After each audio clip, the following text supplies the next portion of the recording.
Muito boa noite a todos os nossos amigos e telespectadores da Rede Connect TV espalhados pelo Brasil, Portugal e Estados Unidos. Estamos começando mais um programa, o X da Questão, aquele programa que traz todas as semanas o debate, as análises das principais polêmicas e assuntos relacionados à política, prioritariamente do Brasil, mas também mais recentemente a política internacional. Começamos com a escalação da nossa equipe lá na extrema-direita, nosso querido Silvio Brauná, diretamente dos Estados Unidos. Seja muito bem-vindo. Como é que está o clima aí neste freezer de Massachusetts? Tá, acho que tá melhor que o seu aí, que você tá no iglu aí em Portugal, pelo jeito, com esse jaquetão. Não, tá bom demais aqui. A temperatura tá agradável, eu disse. Depois de menos 18, né? Nesse último final de semana que a gente teve, agora eu estou com menos 4, quer dizer, tá agradável, dá até para andar com uma blusinha normal aqui, ficar dentro de casa tranquilinho. Minha Milford tá maravilhosa, Estados Unidos bombando aí em todas as notícias que você possa imaginar. E, é claro, vamos aqui para o resumo dessa semana, desse mundo tão latente, né? Tão quente, tão caliente, de vários acontecimentos, inclusive com a nossa política brasileira. É o resumo de todos esses casos aí, se der tempo, né? Porque é muita coisa. Muito bem. Renato Ferreira, jamais ali para centro-direita, uma direita mais comportada, diretamente do Brasil.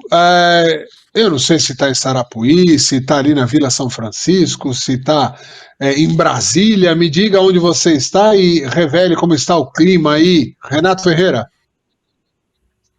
Olá, meu caro Eudes, meus caros colegas, o pilão aqui do Brasil, né, do Principado de Moema, o Silvio lá dos Estados Unidos. Mas nós estamos aqui na aprazível Vila São Francisco, Eudes. Um clima agradável hoje, tá? O sol já está aparecendo, abafado, mas está um clima agradável para mais um dia, né? Mais um programa do X da Questão, neste 6 de fevereiro de 2026, e que a esperança nossa continua, né? Sempre por um Brasil melhor. Não sou o Fabianinho. Muito bem. Sempre com a provocação, sempre com a provocação. Muito bem, falando agora do Principado Independente de Moema, nosso querido comendador Nivaldo Pilão. Professor Pilão, seja bem-vindo. E o salário, ó. Comendador. É o mesmo. Não, é o Pilão. mesmo da semana passada, viu, Silvio? É o mesmo da semana passada. Oi, Eudes, tudo bem com você? Renato, o Silvio, também o Jefferson, que está em Barueri fazendo a nossa transmissão, e aos nossos amigos que nos acompanham. Hoje tem muita coisa para falar, Eudes, mas eu não sabia que agora eu virei comendador também, né? Então eu vou ter que pôr uma jaqueta, um paletó daquele azul marinho com um brasão, né? Vou ter que procurar por aí algum brechó, ver se eu encontro um paletó desse, Eudes. É isso, o importante é o PIN, entendeu? É o paletó. O paletó não pode falar português, viu? O paletó tem que ser... Quer dizer, só se for português de Portugal. E o PIN... fraco. Não, fraco é só para noite de gala. Mas muito bem. Senhores, não, muito bem. Mais... Não sei nada. Não sei nada. Mais uma semana movimentada. Mais uma semana movimentada. E a gente começa já com o primeiro tema. A Câmara aprova reajuste que fura teto constitucional. Flávio Dino suspende penduricalhos em todo o país. Neste que parece ser uma coisa sem fim, né? A gente vai vendo a política brasileira sempre aprovando novos gastos, os tetos furados, a Câmara aprovando super salários. Queria a análise de vocês para essa conjectura brasileira, onde parece aquele filme, sabe que todo dia você acorda, como que é o dia da marmota, não é? Você acorda Feitiço do Isso, tempo, o que dia que da é marmota. relacionado ao dia da marmota, que você acorda e Exa- fala, não, mas eu já vi isso ontem. Não, mas peraí. Ah, eles aumentaram os próprios salários? Ah, eu já vi isso ontem. Ah, mas agora não tem mais o teto de gasto, pode gastar mais? Eu já vi isso ontem. O dia da marmota eterno da gastança pública no Brasil, começando com o professor Pilão. Parece que essa não muda, né, Eudes? Essa não muda. Muda tanta coisa, tanta notícia nova, mas os gastos em proveito próprio, esses não mudam. A gente vê eles direto, né? Mas você, ao ler a manchete, Eudes, você fala assim, e Dino pega e arruma tudo. O Dino é um santo, né? Eu fico vendo o Dino, é um santo, né? Ele mexe com as emendas dos parlamentares, ele mexe com os novos salários, né?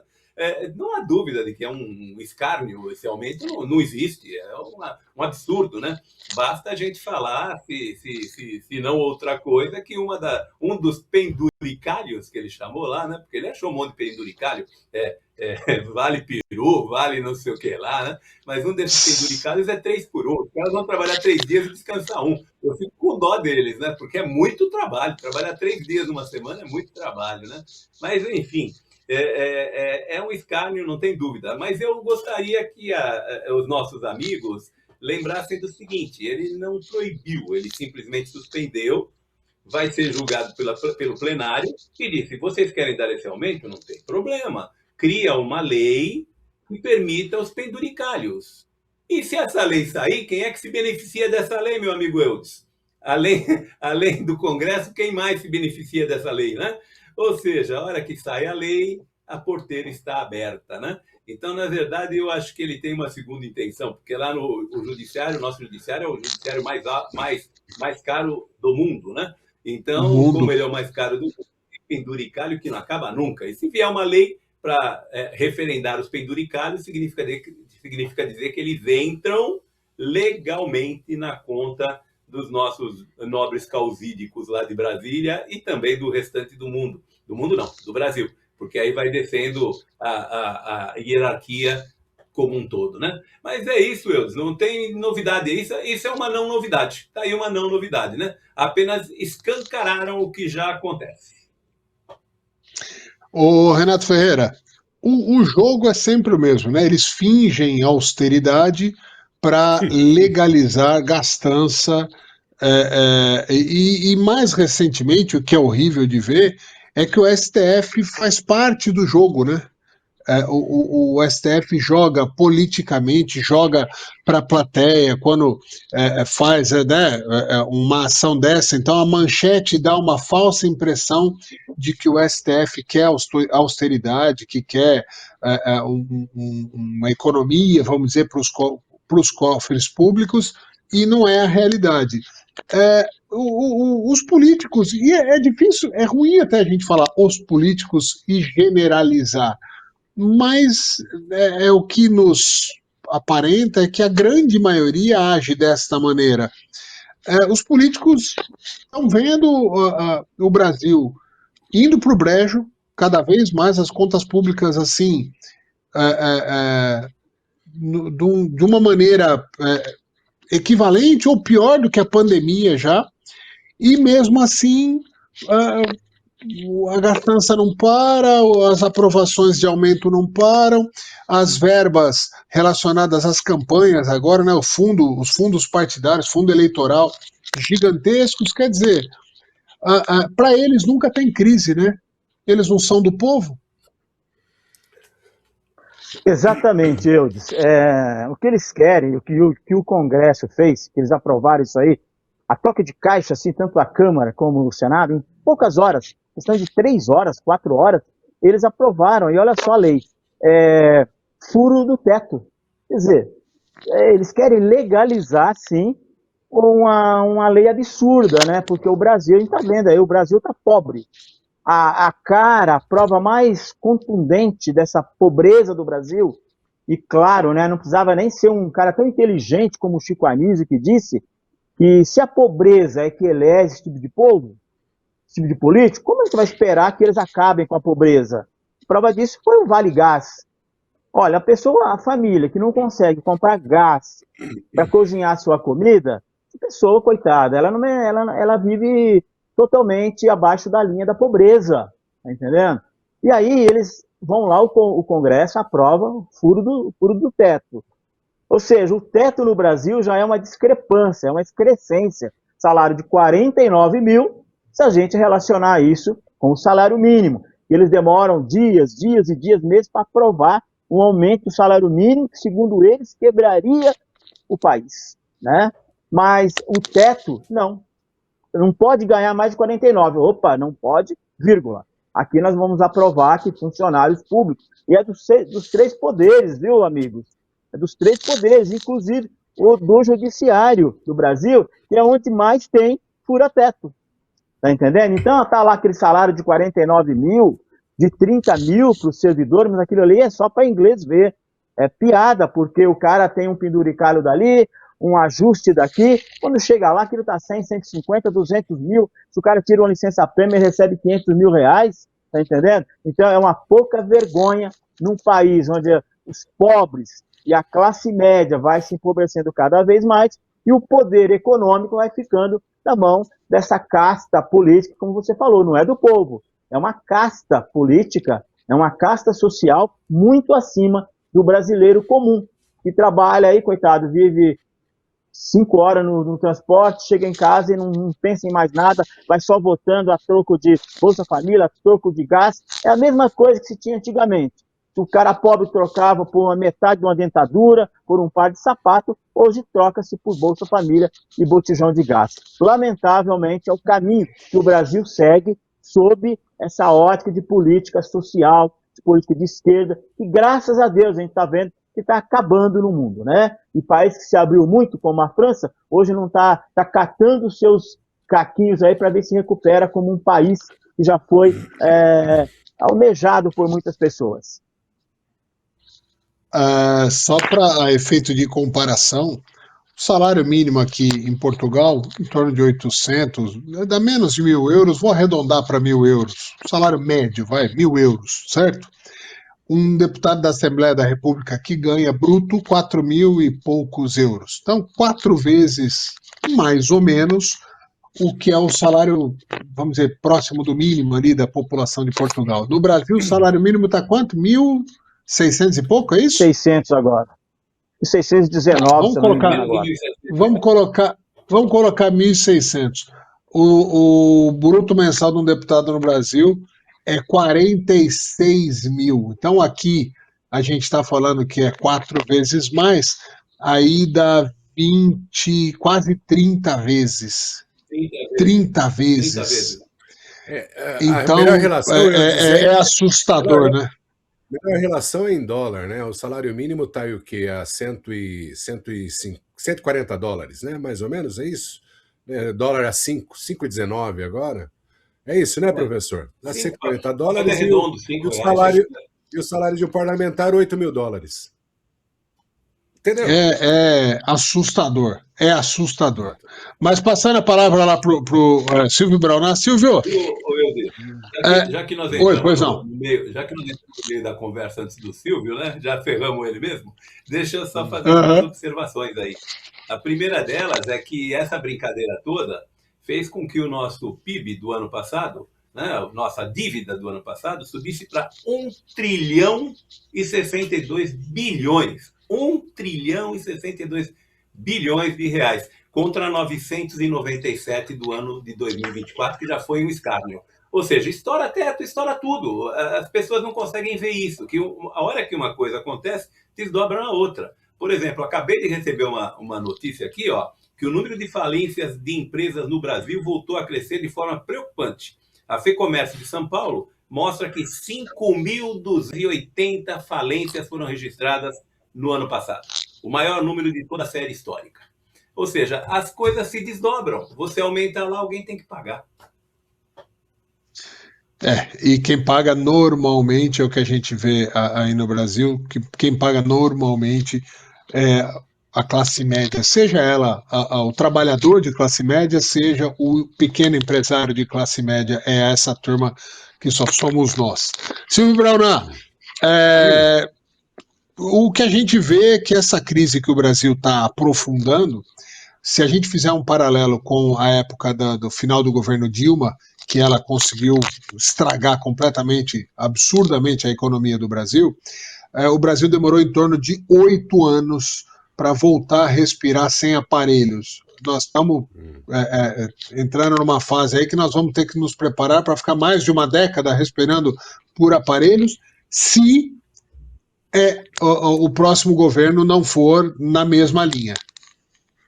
Não, eu tô com você, eu diria que até mais, viu, Eudes? E coitado desse novo governo, independente não, né? Porque normalmente vai ser, obviamente, para consertar ou começar a consertar essas coisas aí, vai ser um governo mais conservador, né? Entenda isso como centro-direita, que seja, você entendeu? Vai ter que ser um governo mais conservador, vai ter que cortar na carne, né? Porque o próprio Renato mencionou a França, ela só de estrutura pública, todo o PIB per capita dela, ela usa 60%. 60% de todo o PIB per capita dela para poder pagar a máquina pública. O Brasil, acho que está mais ou menos, o professor pode dizer melhor, eu acho que está nessa linha aí já de pelo menos a metade, porque o brasileiro ele trabalha 3 meses, 3, 4 meses, não é isso, professor? Para pagar impostos. 5 meses? Acho que é 5 meses. Para pagar, 5 meses para pagar impostos. 5 meses e pouco. 5 meses e pouco. O francês já está pagando 7 meses, né, de impostos para poder sustentar a máquina pública. E a coisa lá não Silvio, não fala uma coisa dessa, dá do Lula ouvir, rapaz. Fica quieto, pelo amor de Deus. Se o outro vai dar de ovo que pode chegar até os 7, você tá louco, meu? Não, mas Ele vai falar, não sabia que eu tinha esse direito, né? Pelo amor de Deus. Não, você compromete todo o produto do país para o trabalhador pagar, quer dizer, o trabalhador aquele que realmente produz, né? Margaret Thatcher já falava, né? O governo ele só imprime dinheiro, né? Quem faz dinheiro as pessoas, é o povo, né? E não adianta. E quando você trabalha com o dinheiro do povo e usa o dinheiro do povo sem nenhuma contenção, quando acaba, né? O que se faz? Na realidade, quem tem as suas reservas, como o professor Pilão, vai para Miami, né? Para sua casona em Miami, né? O pessoal foge, vai tudo embora. É isso, não tem uma solução. Vai ter que ter, pelo menos, a paciência e a orientação honesta do próximo governante de fazer um projeto de pelo menos 25 anos para poder recuperar essa estrutura nefasta que esse partido das trevas aí, né, está fazendo com o país junto com essa elite extremamente corrupta. Não vejo nenhuma solução de curto prazo e menos dolorosa do que esse escárnio que está acontecendo com a população brasileira por pelo menos 20 anos. Deixa eu só fazer um adendo aqui, que eu acho que vale. A gente critica quando tem que criticar e elogia quando tem que elogiar, e no caso, eu fico feliz de poder elogiar uma pessoa que eu conheço, que eu respeito, admiro e é minha amiga. Essa semana saiu uma notícia que no ranking de quem custa menos para a Alesp, a Assembleia Legislativa de São Paulo, a deputada Bruna Furlan, aí de Barueri, no ranking ela é a deputada que gasta menos das verbas gerais da Alesp. Então, quando a gente tem que criticar, temos que né, pegar firme, e acho que vale a pena registrar o bom exemplo dado por uma pessoa da vida pública, uma política da nossa região, que há muito tempo está na vida pública e que, ao que demonstra, não é ao que parece, ao que demonstra, não vai nessa onda do tá tudo certo, ninguém vai ver mesmo. Não, ela faz o dever de casa e a gente agradece como cidadão.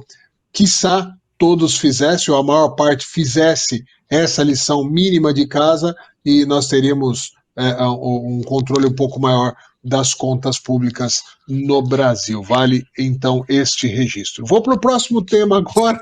Só uma coisinha, Eudes, só antes, Eudes, só um Pois pouquinho. não. Só dentro desse negócio das emendas parlamentares, o uso por parlamentar através das emendas, eu acho que isso aí deveria se acabar, você entendeu? Porque fica muito relacionado à pessoa e à região. Na realidade, deveria se existir as comitivas de condado, você entendeu? Começa lá no cima, estadual e tal, da onde faz-se a arrecadação para a redistribuição. Eu sei que Silvio, parece até acho... utópico, parece até utópico, mas o grande problema dos gastos indevidos, você falou da Furlan, porém é uma exceção à regra que é geral. O pessoal se utiliza disso para uso de poder, para uso de, sabe, de blackmail. Então, mas o problema é o seguinte, Silvio, só para finalizar esse tema, o problema não é a regra, o problema é quem trabalha dioturnamente para burlar a regra. Vou citar mais um exemplo aqui, já que você tocou. A Bruna, há 2 anos, destinou uma verba de aproximadamente R$1 milhão, a verba que ela poderia ter destinado para uma cidade e tal, para um estudo de uma espécie de vacina contra o câncer que está sendo desenvolvido aí em São Paulo, pelo Dr. Guilherme Lepsky.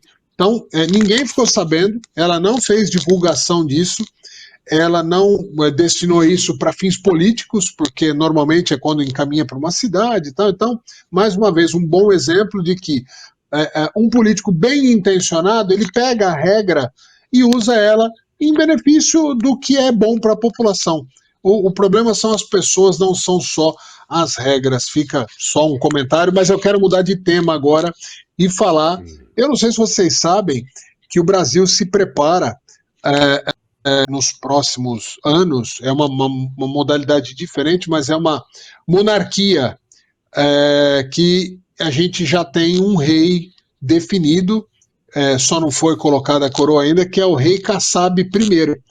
Kassab tira 6 deputados do PSDB e desmonta um dos seus últimos bastiões tucanos. Eu cito esta manchete, mas vale dizer que o Kassab está realmente montando um projeto político fortíssimo, onde ele é uma espécie de monarca. Ele não demonstra interesse em ir para, vamos dizer, para a vitrine, ele vai jogar nos bastidores, e só que está montando uma coisa, eu não me lembro na história recente de nada tão forte quanto o que o Kassab está fazendo. É o novo rei do Brasil, Renato Ferreira? Sim, eu acho que ele já nasceu príncipe do Brasil, né? Porque quando ele criou o PSD, melhor dizendo, eu até comentei na época, eu devo ter texto disso, publicado nos jornais impressos, que ele já criou um partido gigante. E a gente sempre falou que o tucano fica em cima do muro, né? Mas o maior murista para mim, murista, não humorista, de partido, em termos de política, é o Kassab. E ele vai para a vitrine, algumas vezes sim, já foi prefeito, né, já correu atrás de eleitores, e agora uma condição que ele está colocando, ele já falou que se o Tarcísio não saísse candidato à presidência da República, ele não apoiaria, ele lançaria um candidato do seu grupo político, entre eles lá o Leite, lá do Sul, e também o Ratinho do Paraná. Mas ele já trouxe, né, também o Caiado, que é um presidenciável, tem mais alguns outros governadores. Agora, trouxe esses 6 tucanos, né? Porque os tucanos perderam, né, o ninho. Acabou o ninho tucano. E realmente uma oferta grande. E ele ele colocou uma condição também de apoiar o Tarcísio. Ele tem o Ratinho aí como aquela pessoa para colocar na vitrine e falar: esse é o meu candidato. Ou o Eduardo Leite. Mas ele falou: desde que eu seja vice do Tarcísio em São Paulo, eu apoio o Tarcísio. Eu apoio o Flávio, melhor dizendo. Então, você vê que ele busca, ele faz, já nasceu com um partido grande, cresce esse grupo dele em todo o país, sim, mas ele também agora, talvez a pessoa cresce muito, amigos telespectadores, e ele se perde, porque agora ele já está sendo chamado também de bagunçador do tabuleiro político. Ele está bagunçando um pouco lá em Minas Gerais, chamando agora o Rodrigo Pacheco para ir para o PSD, bagunçar lá o tabuleiro do Zema, já bagunçou muito na Bahia, rachou lá o PT da Bahia, todo o esquema ali. Então, essa força política e esse muro enorme de onde o Kassab não sai, está meio bagunçado, mas olha só como chegam. Ele disse que não apoiaria o Flávio de jeito nenhum, mas se ele for o vice do Tarcísio aqui em São Paulo, ele pode apoiar a candidatura do Flávio, e numa primeira análise, isso seria bom aí para o projeto dos bolsonaristas, não é mesmo? Ô Silvio, Oi. o PSDB praticamente desapareceu e falta muito pouco para desaparecer por completo. A culpa maior é do Dória, que rachou completamente o grupo naquele momento, ou é do Alckmin, que foi muito mal, e desde aquela eleição que o Alckmin teve 1, qualquer coisa por cento, e depois, para surpresa de alguns, mas não de todos, o Alckmin se demonstrou um aliado do PT. Aonde foi o maior golpe para o PSDB, que vai chegando nessa situação aí de praticamente desaparecer? Eu acho que começa lá com o Neves, né?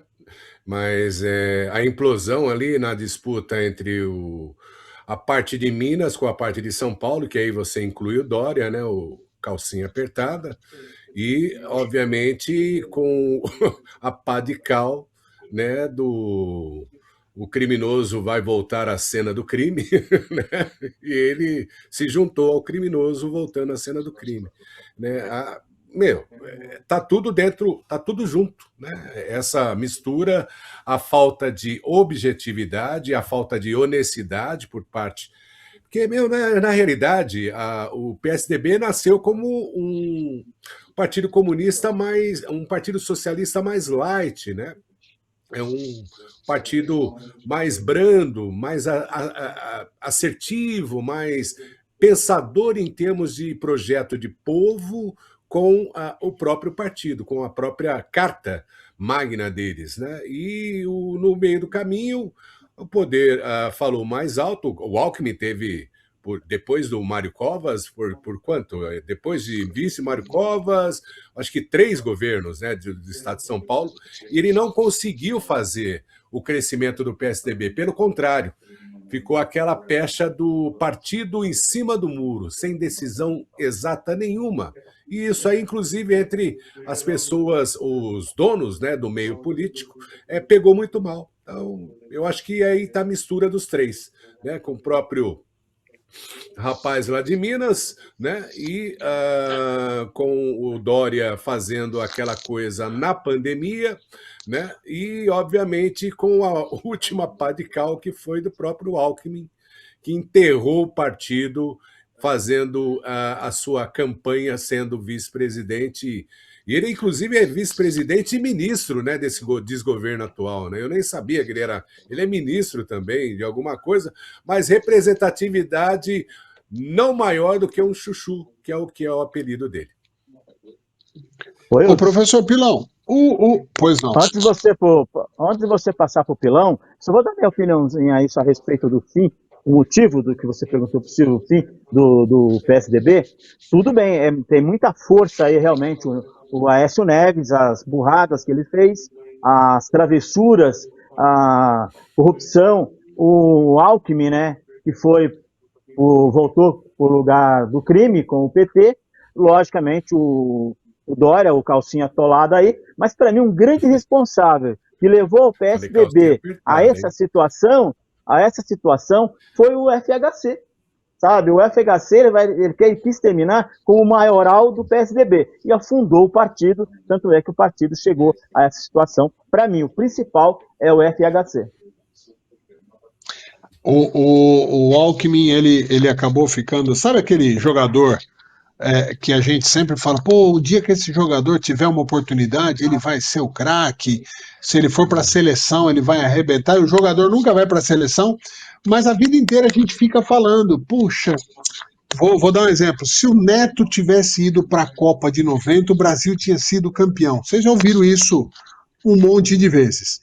Então, o Alckmin tinha esse prestígio. Se o Alckmin virar presidente, o Brasil vai ser gigante. Só que um dia pegaram e falaram: entra em campo. E aí ele entrou. É como se tivesse colocado o Neto para jogar a Copa de 90 e o Neto fosse expulso no primeiro jogo, no segundo ele fizesse um gol contra. Então, toda aquela ilusão que tinha no entorno do craque vai por água abaixo. Só quis fazer esse comentário e passando para o professor Pilão. Professor, esse campo social-democrata brasileiro que o PSDB representava muito bem, era um centro-esquerda, mas mais centro do que esquerda, tanto que era confundido até com uma possível direita, tinha alguns quadros ali mais à direita, quer dizer, era um partido, como sempre foi caracterizado, em cima do muro, mas em algum momento aquilo foi interessante para a política. Como é que faz esses poucos que restam no tucanato, para onde vão? É o PSD o caminho? Eu falo até, por exemplo, a própria Bruna Furlan é uma das últimas duas que sobraram. E ela, eu não sei agora se ela, por exemplo, se ela vai ficar no PSDB e se arriscar, porque ninguém se elege sozinho, tem que ter um time, né, de eleitores ali, de candidatos para fazer o quociente e tal. E sai do PSDB e vai para onde? O PSD é esse lugar para os antigos tucanos ou não? Teve gente que foi para o PSB, um pouco mais à esquerda. Como é que você analisa, o professor? Está perfeito, é isso que eu ia falar, que a distribuição vai se dar entre os dois PSs, né? O PSD e o PSB. Então, aqueles que forem um pouco mais à esquerda vão para o PSB, aqueles que se colocam um pouco mais à direita, provavelmente para o PSD. E eu, diferentemente de você, eu não acho que o Kassab está em cima do muro, não, igual o Renatão falou também. Eu acho que o Kassab sabe perfeitamente o que ele quer. Ele não tem, sem saber o lado que vai, ele vai para o lado que tiver o poder, ponto. Não é muro. Ele está onde? Do lado do poder. Acabou. Que lado está o poder? Ah, se o Tarcísio me colocar como vice, aí eu apoio o Flávio. O que ele está falando? Onde é que está o poder? Eu preciso me aproximar. É isso. E o que ele está fazendo, todo esse movimento dele, é para ter o poder nas mãos. E ele terá. Porque ele vai fazer uma bancada extraordinária com esse chamamento que ele está fazendo de político de lá para cá e daqui para lá e assim por diante. Ele está fazendo um palanque enorme pelo Brasil inteiro. Ele tem palanque no Rio Grande do Sul, ele tem palanque em Minas Gerais, ele tem palanque em São Paulo com o Tarcísio, ele tem palanque no Paraná, ou seja, a região sul ele toma conta. O problema dele é encontrar respaldo no Norte e Nordeste. Então, eu tenho a impressão que a ação dele vai começar a se dar nesse sentido de conseguir trazer gente lá de cima para poder fazer parte do grupo. Mas aqui para baixo ele vai tomar conta. Aliás, com o que ele tem, ele já toma. E uma outra coisa também que a gente tem que lembrar é que nós vamos ter uma eleição que provavelmente alguns partidos, ou uma boa parte dos partidos, vão partir, né? O PSDB provavelmente seja um deles. Deve acabar o PSDB. Assim como deve acabar o Cidadania. Sim. O Cidadania ficou com um deputado só. Né? Ele roubou um, estamos falando que ele roubou do PSDB. Roubou não, né? Ele cooptou politicamente os do PSDB e também o Cidadania, que tinha dois, ficou com um, porque ele também levou um do Cidadania. E ele vai buscar mais gente daqui até lá. Isso significa dizer que ele vai ter um tempo de televisão assustador, ele vai ter nomes para colocar na vitrine, ele tem portfólio para apresentar, ele tem carta para poder trocar.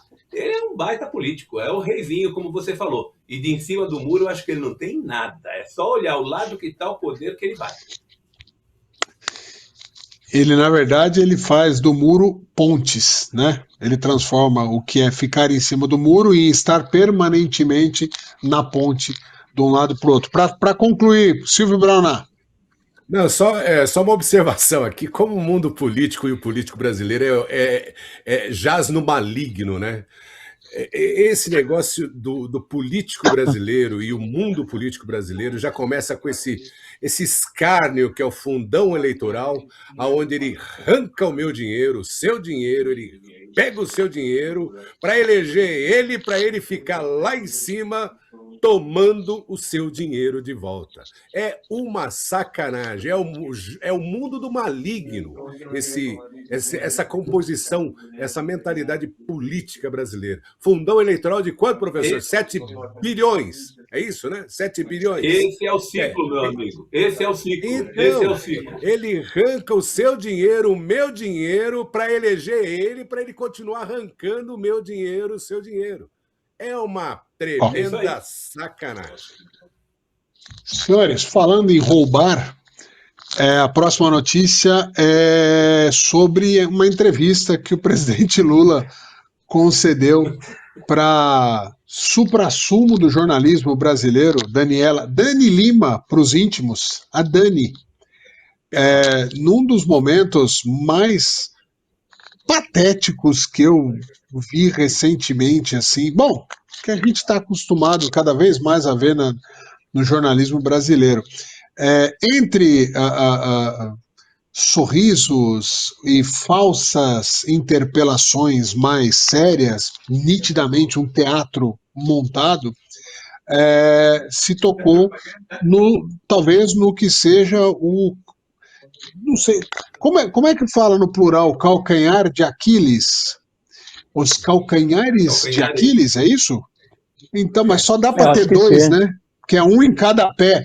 No caso do Lula, tem mais do que 2 pés aí, esses calcanhares de Aquiles, mas um deles que é a história do Lulinha envolvido no escândalo do INSS. E ele, na resposta, ele olha para a câmera, né, ele é interpelado e ela faz um ar de seriedade, ele olha para a câmera e fala: eu chamei o Lulinha e conversei e falei que se você errou, só você sabe. E se você sabe, e se errou, você vai ter que pagar. No dia seguinte, proíbem a quebra de sigilo dele na CPI. Vou começar com o Renatão. Ô, Renatão, para quem já teve grandes jornalistas no Brasil, ver a Dani Lima ser celebrada como jornalista, ela não podia nem usar esse nome, né, jornalista. Fala um pouquinho desse episódio patético e lamentável, protagonizado por ela, que é uma... No fundo, eu acho ela uma grande coitada, está sendo utilizada e vai ser descartada como lixo, que ela se comporta dessa maneira como lixo e ela vai ser descartada dessa maneira. E do maior ladrão da história do Brasil, Luiz Inácio Lula da Silva. Então, eu acho que hoje os dois estão no mesmo patamar, né? A Dani Lima, essa ridícula, e o Reinaldo Azevedo. Para mim, eu não sei qual é o pior ali, espécie, entendeu? Que pior representa o nosso jornalismo, que com grandes nomes, né? Teve o Brasil na sua imprensa, no seu jornalismo, no meio da comunicação, né? Porque eu acho que deve ter limite, né? Tem um limite aí entre a pessoa aceitar. Eu acho que qualquer veículo de comunicação, com toda certeza, tem o seu lado, né, o seu lado editorial, não tem problema nenhum defender, mas só que tem um limite tênue aí entre o veículo próprio e o seu profissional, né, que realmente a Dani Lima nós já vimos, começou lá na Cultura, depois Globo News, entendeu? E sempre defendendo, né, sempre como um ativista lulista, esquerdista, entendeu? Sempre defendendo essa política da corrupção entranhada no poder público do Brasil. Aí depois saiu de lá também e agora no UOL, né? Entendeu? Então é ridículo isso aí, é um papel ridículo.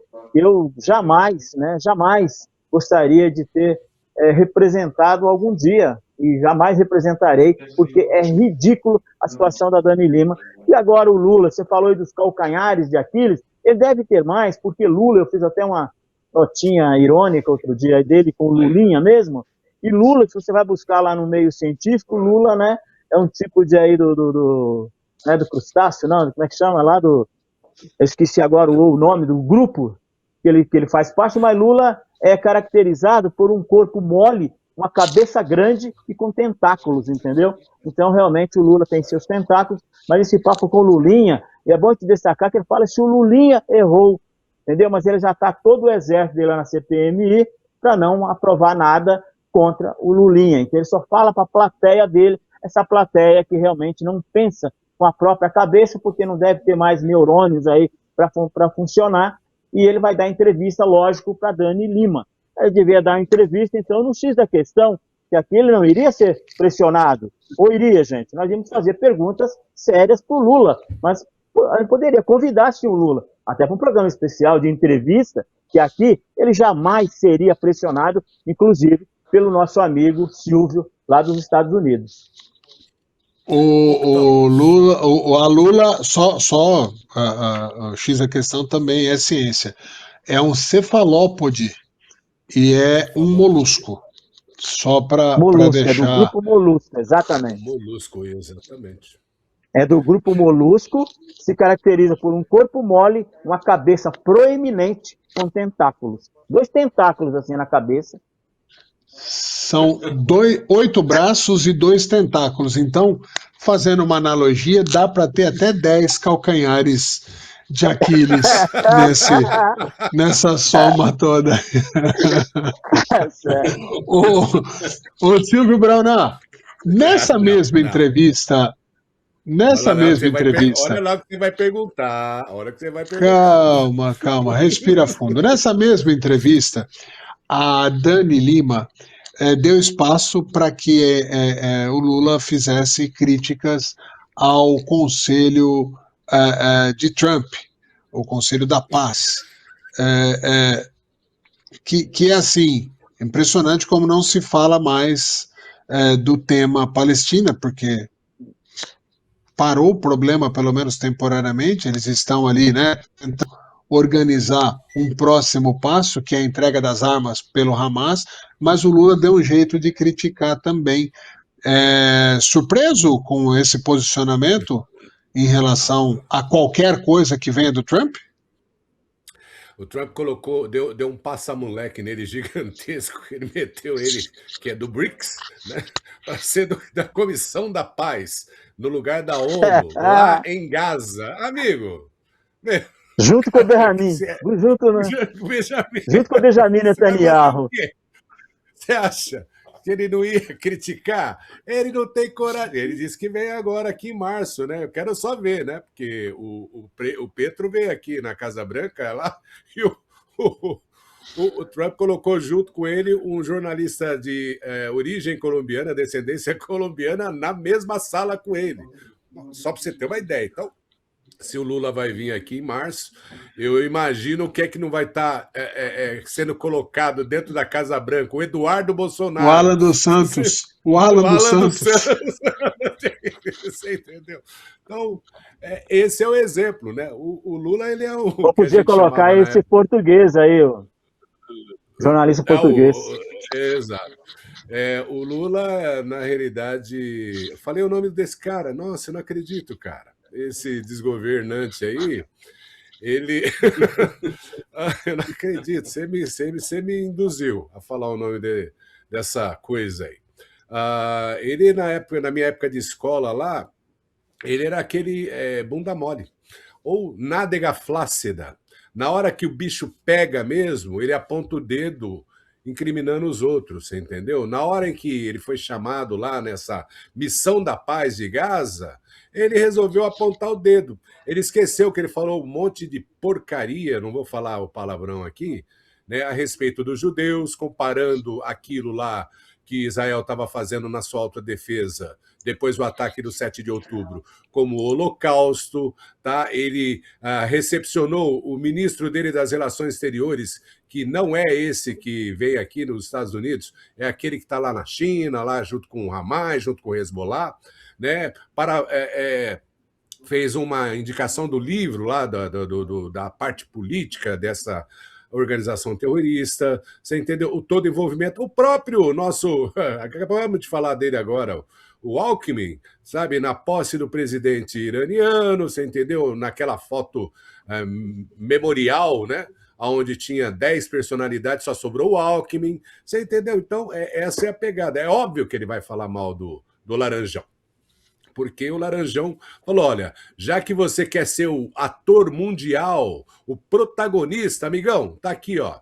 essa Comissão da Paz que eu estou colocando aqui, que não faz parte do seus cupincha da ONU, estou te convidando para fazer parte, vai lá defender as suas teorias. E é claro que ele nem falou absolutamente nada a respeito disso. Ficou zipap, coladinho a boca, os lábiozinhos dessa coisa que é o desgoverno, essa coisa. Meu, é esquisito até falar a respeito dessa personalidade que é o desgovernante do Brasil.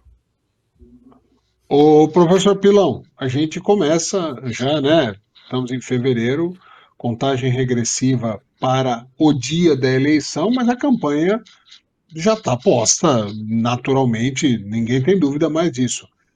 De forma velada ou não, ela já está posta. E a gente começa a ouvir frases, ainda dentro dessa entrevista, do tipo: se o conselho for para cuidar de Gaza, o Brasil tem todo o interesse em participar. Como se fosse fazer um conselho para restituir a paz naquela região e não fosse para cuidar de Gaza. E aí é muito estranho que não tenha um palestino na direção deste conselho. É muito estranho que a proposta é mais para um resort do que para a reconstrução de Gaza. Fazendo uma palavras vazias, querendo criar aquelas falsas verdades sobre temas, e o que está posto sobre a história do resort é que tem um potencial turístico gigante aquela região e que, se bem explorado, tira aquela população da miséria. Qualquer criança da terceira série consegue fazer essa interpretação, mas o digníssimo presidente do Brasil faz questão de fingir que não entende. Ele é tão burro assim, ou ele acha que nós somos tão burros assim? A resposta é letra B. Ele acha que nós que somos tão burros assim. Ele de burro, ele não tem nada. Ele é muito inteligente. Infelizmente, né? Infelizmente, ele é muito inteligente. Infelizmente, porque ele é inteligente pro lado do mal, né? O que é uma pena. Mas você falou que a campanha já está no ar, e eu lembrei do seguinte, eu esqueci de perguntar ao Silvio, não sei se você ficou sabendo, Wildes, que o Silvio e o Renato já compraram os ingressos para ir para a avenida aqui em São Paulo, para assistir o desfile das escolas de samba que vai homenagear o Lula. Eu esqueci de perguntar em que setor que eles vão sentar, né, o Wildes, porque nós teremos agora no Carnaval, então, a escola de samba do Lula também, né? Meu Deus. Diga, Renato. Não, mas pelo que eu tenho visto, muito mais do que eles homenagear o Lula, o enredo é para massacrar o Bolsonaro, né? Só que eu tô vendo isso aí, que isso aí pode dar aí mais um tiro no pé do Lula, dessas escolas de samba aí, viu? Porque para mim não vai ser em nada, vai ser um fiasco, entendeu? O que o professor falou, professor, desculpa, só para o professor está falando. Deixa o professor falar. Ele é super inteligente, mas e na realidade o que ele fala é para a mentalidade mediana, né? Os afegãos bem médiozinho, bem pobre. E ele fala e esse povo se inflama, professor. É verdade. E a pra gente mim, o Lula fica indignado. Para mim, o Lula é inteligente para burro. É verdade. É verdade. Vamos lá, professor. Mas só voltando um pouquinho, claro que a ideia de resort é uma ideia de levar a economia para lá que não seja exclusivamente a local, né? E isso, sem dúvida, se desdobra, não tem dúvida. E se você pegar essa própria entrevista, que você está citando, ele pergunta: e quem vai construir os hospitais? Quem vai construir as farmácias? E quem vai construir as lojas que foram derrubadas? Ele é muito burro. Ele é burro. Eu acho que não tem como ser burro para falar isso, tem que ser muito inteligente, porque as pessoas que estão ouvindo, como você mesmo disse, ô Silvio, elas acreditam nisso. Falam assim, claro que ele não quer ir, não estão querendo cuidar do povo, estão querendo cuidar de ganhar dinheiro com resort, com não sei o quê. Aliás, falando em resort, nós temos gente no Brasil que ganha muito dinheiro com resort, né? E se eu não me engano, quem ganha muito dinheiro com resort é amigo dele, é o Toffoli, né? Aquele que pôs lá no Supremo Tribunal Federal. Então, é complicada a coisa. Quando a gente falou dessa reportagem, você fechou aí a sua fala dizendo o seguinte: no dia, falou para o Lulinha que o Lulinha tinha que se explicar, olhando nos olhos, falou que o Lulinha tinha que se explicar no dia seguinte e fechou, bloqueou acesso às informações dele, né? não só bloqueou acesso às informações, como ele disse assim, eu fiquei aqui e me defendi. Ele tem que se defender. O que ele fez? Pegou o avião e foi para a Espanha. Alguma coisa não bate, né? Alguma coisa não bate. E só quem está muito, muito enfronhado com esse lado, no mínimo, fedorento da história, é que engole umas conversas dessa, né? É uma história muito mal contada. A gente não pode se esquecer que se o Lulinha cair na CPI do INSS, ela desdobra, porque na CPI do INSS tem o Master também. E o Master a gente sabe como é que tá, né? Os tal dos calcanhares de Aquiles aí do Lula com o Master. Você tem o próprio Vorcaro, que se bobear, ele desce a boca e o Lula dança muito legal, né? Você tem o próprio Toffoli, você tem o Manteiga. O Manteiga aparece e vai falar, Lula, você não está fazendo nada? Não, eu trouxe meu amigo aqui, o Vorcaro. Aí o Lula fala para ele assim, é mesmo, então eu recebo muitos banqueiros aqui, mas eu não conhecia o Vorcaro. Ô, Vorcaro, como vai fazer? Espera um pouquinho que eu vou chamar o Rui Costa, que é seu amigo na Bahia. Como é que você não conhece o cara e chama o Rui Costa porque é amigo dele da Bahia, né? Como é que o Manteiga leva ele para lá? Como é que ele chama o futuro presidente do Banco Central, que também não sabia de nada, né? Ninguém sabia de nada. Só que um mês antes já tinha recebido ele 3 vezes no Banco Central. 3 vezes. Então o Galípolo já tinha recebido o Vorcaro 3 vezes no Banco Central. E aí vai falar com o Lula porque eu recebi porque eu não sabia nada, não tinha nada contra ele ainda. É o fim do mundo, né? Ou seja, quem entende que modus operandi isso. Modus operandi, não tenha dúvida. Quem entende que isso está certo é porque tem pouca massa cefálica, viu? E quem diria que na década de 80 a gente assistia nos filmes americanos que o bandido entrava num banco, roubava o banco, tal. Vocês lembram disso? Que eles sempre fugiam para o Brasil? Os bandidos dos Estados Unidos e da Europa, eles faziam as coisas aqui na Europa ou nos Estados Unidos e fugiu para o Brasil ou para a América Latina ou para o México, né? Atravessou a fronteira. E agora nós invertemos a lógica, porque os nossos bandidos estão fugindo para cá, para Portugal, para a Espanha. É uma evolução, né? Se a gente pensar assim, é uma evolução. A gente está exportando bandido. Antes a gente importava, agora a gente está exportando. É brincadeira essa situação, né? Saber que. E não é só exportar o bandido, é exportando os negócios do bandido. Eu já falei isso recentemente. Portugal tem recebido investimentos de corrupção brasileira. O governo de Portugal com certeza não está ciente disso, né?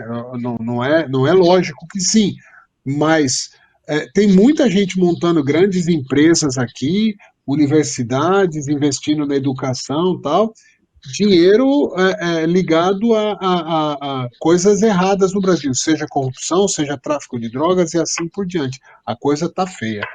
Quer concluir rapidamente, Silvio, que a gente tem mais um tema bem rapidinho aqui. Não.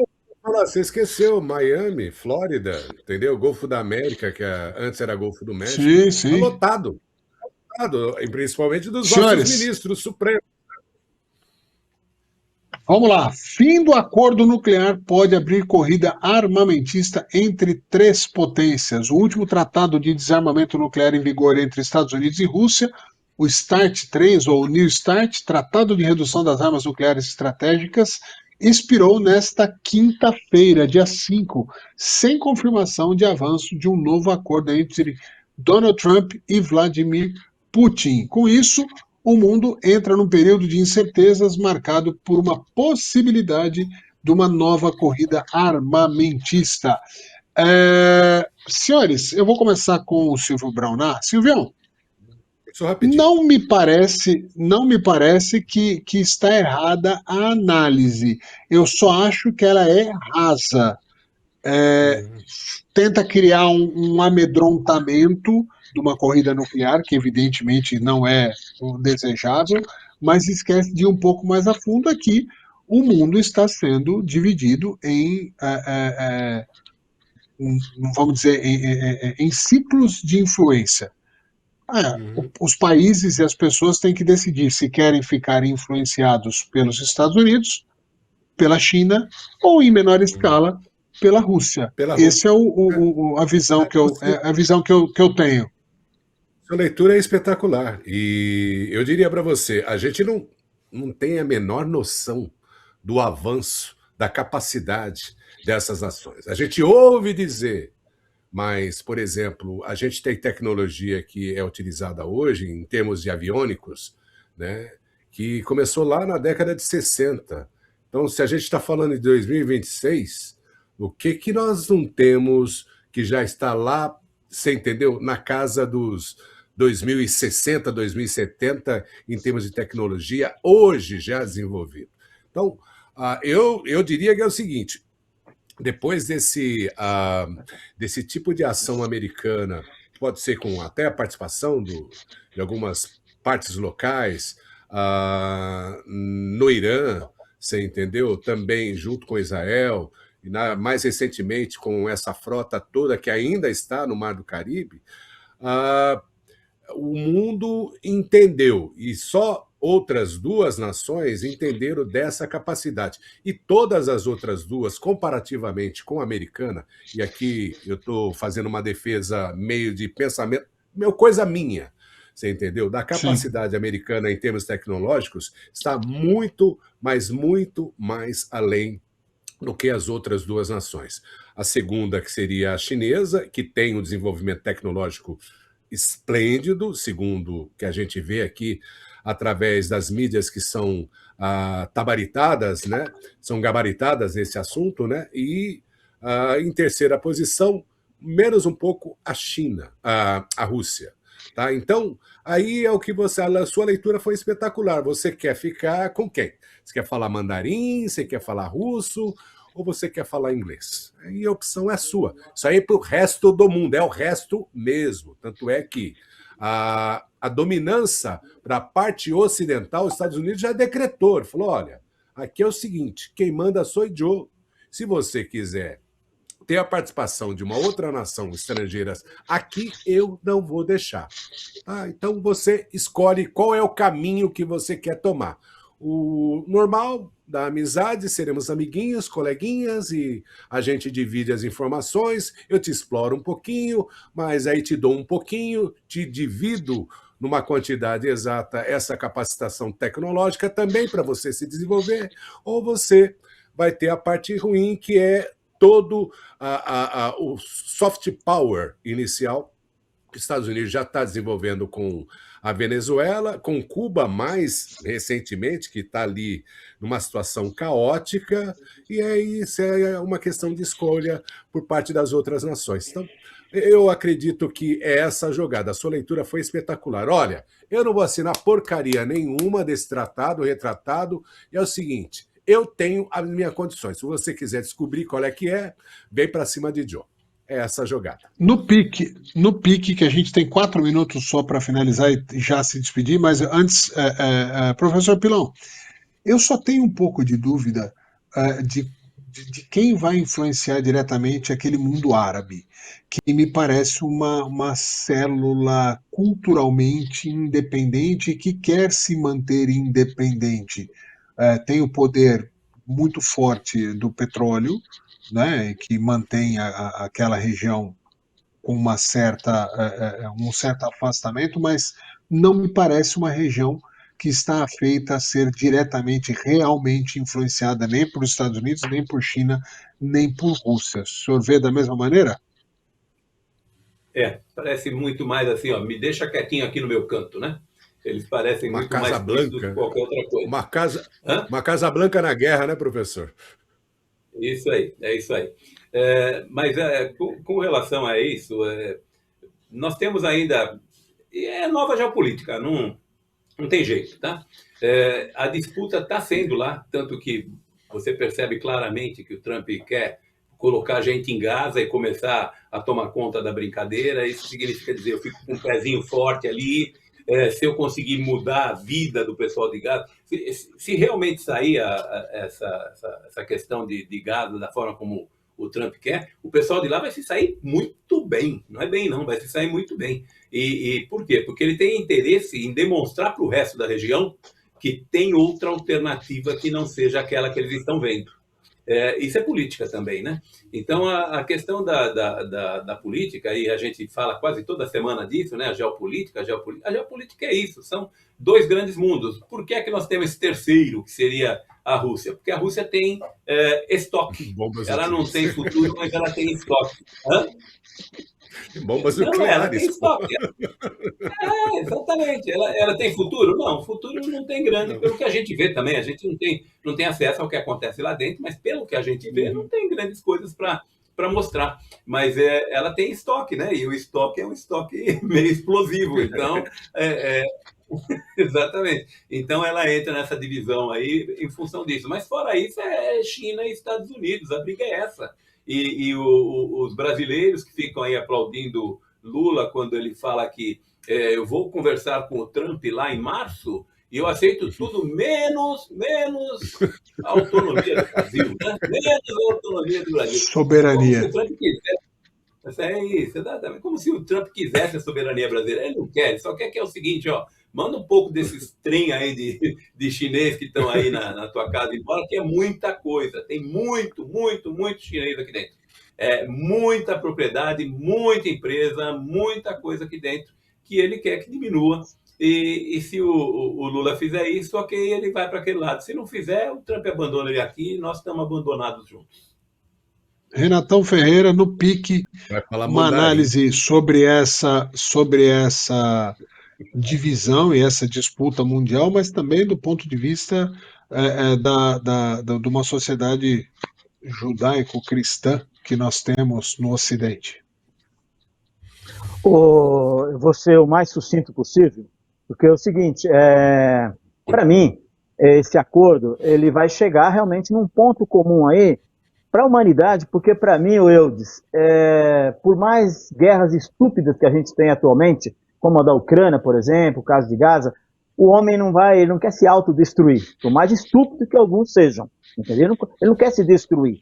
E esse caso vai chegar no limite. Então, encerrando só esse assunto do acordo nuclear aí, eu quero voltar ao penúltimo tema, ao último tema nosso, eu quero falar das narrativas furadas da esquerdinha brasileira que não se sustentam, no caso do tal resort lá em Gaza, aquele negócio todo, como eles falaram, como eles tentam falar aqui no Brasil, sobre a Venezuela. Não, o Trump errou, porque foi lá raptar, ele invadiu a autonomia, a soberania da Venezuela, só que isso aí não se sustentou, não se fala mais na Venezuela aqui, porque o povo da Venezuela está vendo que foi muito bom, tá entendendo? Já houve ali o acordo, o decreto de anistia geral para os presos políticos do Maduro, e também a Venezuela já começou a receber milhões e milhões do petróleo que era antes motivo de corrupção, de roubo do Maduro e do chavismo no geral. Então, a narrativa petista aqui não se sustenta sobre esse pretexto de defender soberania do Brasil e defender soberania de outros povos, porque a melhor defesa da soberania é saber que o povo tem alimento e tem o direito de falar o que bem entende e de ir e vir. Muito bem, senhores. Pois não. Embora eu acho que o Renato tem toda a razão, se fosse você, eu suspendia ele, porque você não perguntou isso. Ele saiu respondendo aí do PT, falando mal do PT aí. Vou mandar advertência por e-mail para ele. Senhores, a gente tem que finalizar o programa. É porque eu não sou Fabianinho. Senhores, nós temos que finalizar o programa, mas eu recomendo um tema que está fervendo no mundo inteiro, aí é o caso Epstein lá, como que é? Nossa, Epstein. Eu não sei falar o nome dele de Epstein. Epstein, você falou certo, você falou certo, Epstein. Eu fiquei com medo de estar falando errado. Então, assim, pesquisem, porque isso ainda vai dar muito pano para manga nos próximos meses, com gente muito poderosa, mas muito poderosa envolvida. Até para brasileiros. Não, também, mas assim, nós não vamos entrar nesse caso, só deem uma olhadinha na entrevista, para vocês entenderem o nível de medo que os poderosos estão com esse tema vindo à tona. Assistam a entrevista do Bill Gates, parece um cordeirinho perdido no meio, assim, é terrível de ver como ele tem um ar de pânico de que coisas sejam reveladas. Acompanhe esse tema, quem sabe a gente fala nos próximos X da Questão aí, pelo menos um pouco desse tema. Senhores, rapidamente só meio tweet para cada um. Silvio Braunar, despedida. Ah, não, jaz o maligno, né? Essa história aí do Epstein e tudo mais, a gente vai vendo aí que os donos do mundo são muito, mas muito ruins. Abração, até a próxima edição do resumo, mais um resumo do X da Questão. Obrigadão, Renatão, professor Pilão, eu de Jefferson, a nossa técnica e toda a nossa audiência, porque afinal de contas, pela internet no mundo ainda não há fronteira, só no Brasil. Aumentou meio tweet, agora são 1000 dígitos. Renato Ferreira, meio tweet. Muito obrigado, Eudes, Pilão, Silvio, Jefferson. Foi muito gratificante para mim poder fazer mais um X da Questão com vocês. Até a próxima. Professor Pilão. Muito bom estarmos juntos, pessoal. Até a próxima semana, quando vamos falar mais um pouco. Eu não sei se de calcanhares de Aquiles ou de rabos presos, mas alguma dessas duas coisas a gente acaba falando, não é isso? Uma boa tarde a todos, ou boa noite, depende da hora que você estiver nos assistindo. Um abraço a todos. Um forte abraço a todos vocês que acompanham a Rede Conect TV, seja aqui em Portugal, no Brasil, nos Estados Unidos. Continuem cada vez mais conectados com a gente. Valeu!